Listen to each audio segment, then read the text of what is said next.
Hi, you're on the Reddit Confessions channel. What I'm about to tell you happened in less than 7 minutes. That's how long it took for my fiancée to completely vaporize our future. And how I quietly made sure she went down with the ship she tried to sail alone. I was on a ladder in our soon-to-be living room. Electric drill in hand, curtain rod in the other, YouTube tutorial on pause. Sunlight was pouring in through the window. Literally. I hadn't even gotten the blackout curtains mounted yet. That's when my phone buzzed on the windowsill. I almost didn't check it, thought it was just spam or another last chance. Wedding vendor promotion. But the name on the screen made my stomach dip. Marlo Ring. That's how she saved herself in my phone. That ring emoji aged like milk. I opened the message. One line. No greeting. No warning. Wedding's off. Expect my lawyer's call. I stood on that ladder for a full 60 seconds. Drill still whirring in my hand because I forgot to let go of the trigger. My first thought? Did she hit send too early? Is this a joke? My second thought? Oh. You really thought I was the backup plan. I climbed down slowly. I didn't call her. I didn't cry. I didn't text back why. Like some sad ex in a rom-com. I just stood there, staring at the half-mounted rod, wondering how many fake smiles it took her to plan this behind my back. She didn't know it, but her timing couldn't have been worse for her. See, the mortgage documents were sitting in my inbox, and signed. The joint bank account transfer, delayed by a missing routing number, and her solo plan to move into the house, built entirely on my credit score. I grabbed my laptop, clicked decline, closed the tab. Then I logged into our wedding planner site and hit cancel on everything I had booked under my name. Venue? Gone. Catering? Refunded. Photographer? Never paid in full. I sent one text in return. Good luck without my signature. That was it. I didn't yell. I didn't beg. But I just detonated her entire checklist. Silently. And here's the part that still gets me. She genuinely thought I wouldn't notice. That I'd just disappear quietly while she took everything we built and moved in without me. Spoiler. I didn't disappear. I stayed just long enough to watch it all collapse. She thought I'd disappear. That I'd crumble quietly and lick my wounds somewhere far away. Maybe crashing on a buddy's couch with a bag of cold mozzarella sticks. But I didn't vanish. Pivoted. The moment I sent that one-line text, good luck without my signature. I knew she had no idea how much control I really had. And honestly, I hadn't realized it either. Until I watched her world start to buckle. The first sign came just a few hours later. My phone rang, number unknown, but I answered out of pure spite. It was her mortgage broker, very polite, very confused. He asked if I was still moving forward with the financing. I said no. I said I had been unexpectedly removed from the future. He chuckled awkwardly, probably realizing this wasn't just a client call anymore. It was the prelude to a storm. By sunset, the emails started. Not from Marlo. From vendors. Her maid of honor. Even her mother. Apparently, she hadn't told anyone. She just pulled the pin and walked away from the grenade. Her mom emailed me directly. Is this a misunderstanding? You two seem so stable. I almost laughed. Stable? I hadn't felt stable in months. For a long time, I blamed myself for everything. I thought maybe I wasn't exciting enough. Maybe I planned too much.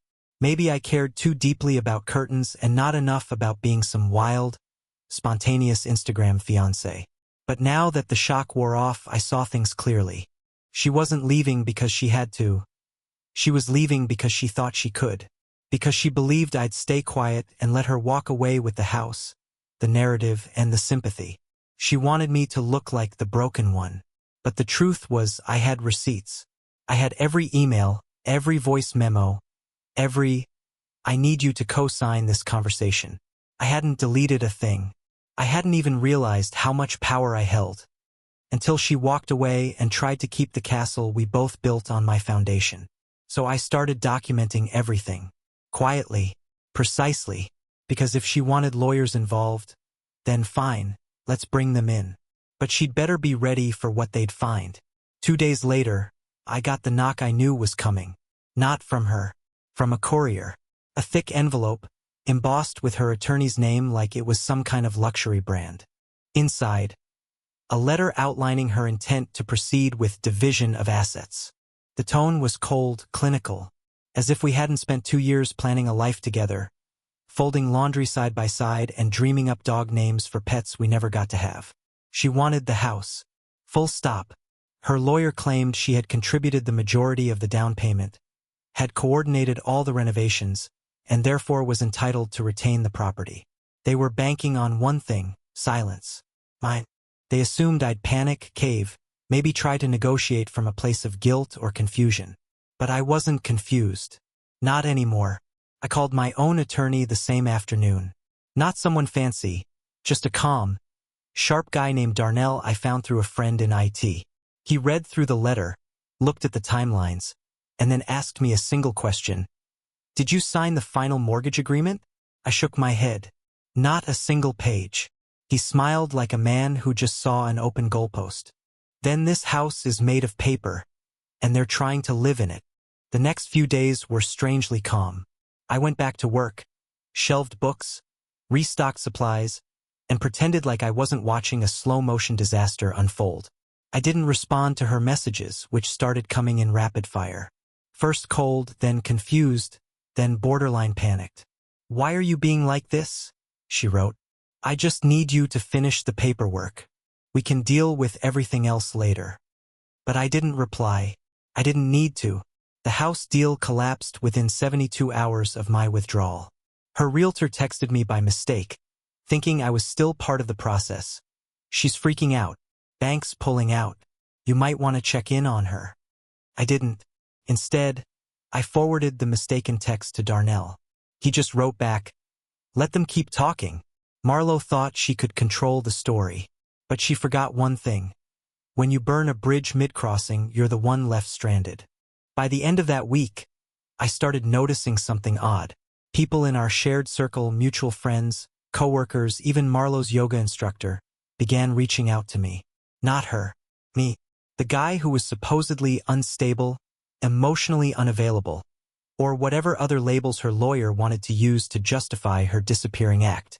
It was as if the narrative she built around me began to collapse faster than her loan application. One friend, Tara, sent me a screenshot of Marlo's group text. She'd forgotten to remove Tara when she started damage control. The message said, "Ellis is spiraling.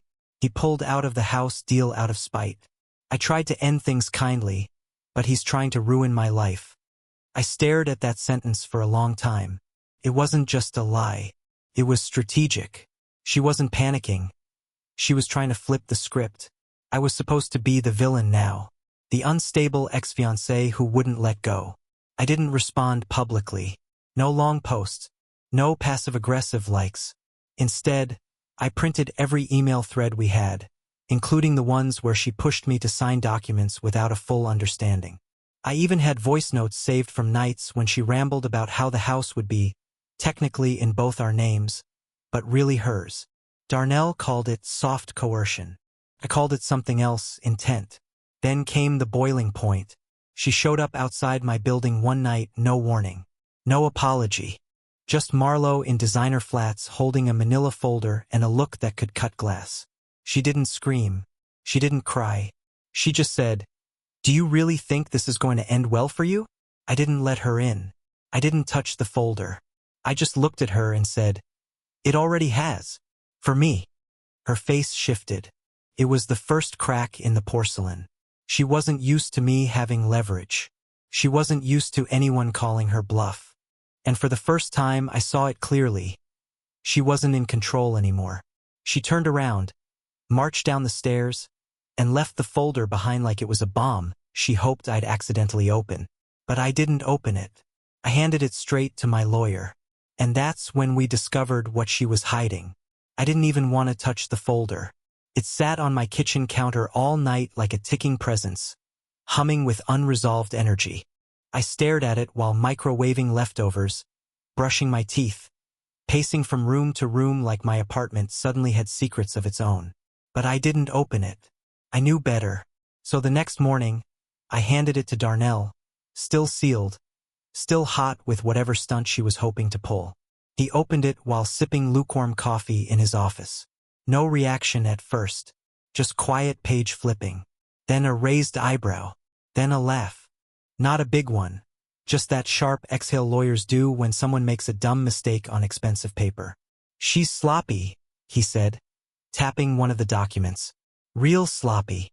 Inside the folder were unsigned versions of contracts, fabricated timelines, financial breakdowns with inflated figures, and a claim that she had made all down payments herself. The problem? I had proof she hadn't. I had wire transfer receipts and emails showing that I'd contributed nearly half, quietly, steadily, because I trusted her. And now she was trying to erase that entire record with bad math and bold type. Even worse for her? One document included my forged signature. I froze when I saw it. It wasn't even close. The loops were wrong. My name was spelled with 2 L's. A mistake people make all the time. But she knew better. That meant someone else filled it out. Or she was in such a rush to frame a version of history that she didn't stop to check the spelling of her own fiancé's name. Darnell's expression darkened. "You don't just lie. You fabricate intent like this, you invite investigation. Not negotiation." That night I didn't sleep. Not because I was afraid, but because I realized something brutal. She wasn't just walking away from me. She was trying to bury me on her way out. And she thought she'd get away with it. But now the cracks were widening, and she was standing on the wrong side. The forged signature changed everything. Darnell didn't waste time. He filed a notice of intent to dispute any asset claims related to the property, attaching proof of misrepresentation and potential fraud. It wasn't an aggressive move, it was surgical, quiet enough not to escalate too fast, but sharp enough to leave a paper trail. She'd stepped out of the realm of messy breakups and into something else. A legal minefield, and I wasn't the one who laid it. A few days later, she called me. Not text, not email. A full, ringing call. I almost didn't answer, but my curiosity got the better of me. I wish I could say her voice shook, or that she begged for forgiveness. But no, she sounded calm, practiced, like someone reading a speech in front of a mirror. "Ellis, we both made mistakes," she began. "Let's just handle this privately. Lawyers make everything messy." That's when I knew she was scared. I didn't shout, didn't gloat. I just said, "Did you really think I wouldn't notice the signature?" Silence. Then a soft exhale, tight, controlled. "You left me no choice." And just like that, she admitted it. No denial, no confusion. Just a quiet confession like a child caught stealing. It hit me harder than I expected. Not the fraud, not even the betrayal, but the coldness of it. The way she said it so casually, as if sabotaging someone's future was a scheduling conflict. I didn't tell her what Darnell had already prepared. I didn't mention the affidavit or the records we submitted. I let her talk, and the more she talked, the more cracks showed. She wasn't in control anymore. She knew it, and now she was scrambling, trying to rewrite the ending of a script that no longer followed her cues. That evening, I received an email from her lawyer. A complete reversal. They now wanted to mutually dissolve any pending agreements and withdraw all claims to joint property. Clean, fast, quiet. But it wasn't going to be quiet. Not anymore. Because the moment she tried to erase me, she gave me something louder than revenge. Truth. And I wasn't going to let it go unheard. After her lawyer backed down and the withdrawal papers arrived, you'd think that would be the end of it. She got spooked, realized she crossed a legal line, and wanted out before things escalated into something she couldn't smooth over with a hair flip and a fake tear. But the thing is, when someone tries to bury you alive, you don't just crawl out and walk away quietly. You scream loud enough that the next person hears you coming. I didn't post anything public. That wasn't my style. But I started talking. Not out of spite, out of necessity. Our friends, her friends, mutual acquaintances, even my coworkers, everyone had heard some version of her story. The one where I panicked before the wedding. The one where she tried to be civil. The one where I withdrew support out of revenge. Lies, wrapped in just enough truth to feel believable. So I started correcting the record. Calmly, with facts. I showed people the screenshots, the timeline, the documents she tried to sneak past me. I let them hear the voice memo where she laughed about how men never read fine print anyway. Every conversation was a crack in her version of reality. And unlike her, I had nothing to hide. Some were shocked. A few apologized for believing her. One even said, "She always seemed too polished, like she was performing." That one hit me, because I realized I'd been her audience for 2 years, applauding a version of her that never truly existed. Then something unexpected happened. One of her close friends, Jenna, someone I'd only spoken to at parties, reached out. She said she had something I might want to see. A folder of texts, screenshots, even a voice memo Marlo accidentally sent to their group chat. In it, she talked about marrying safe while keeping options open. She said the house would be all hers eventually, and that I was too passive to ever notice. I listened to that recording 6 times. Not because I couldn't believe it, but because every time I played it, I found myself laughing a little less. She was right about one thing. I was passive, but not anymore. In the weeks that followed, her silence became louder than anything she'd ever said. No more texts, no more late-night calls, no more folders dropped on my doorstep like threats in pretty packaging. The last I heard, the house fell through completely. Without my credit and name, the bank denied the final approval. She tried to scramble for alternate financing, but her records didn't hold up. Too many inconsistencies. Too many assumptions that I'd just follow along like always. She moved back into a rental. Word got out. Quietly, then rapidly. A few vendors she'd ghosted before the wedding left reviews on planning boards. One even shared how she refused to return a deposit, assuming I'd eat the cost.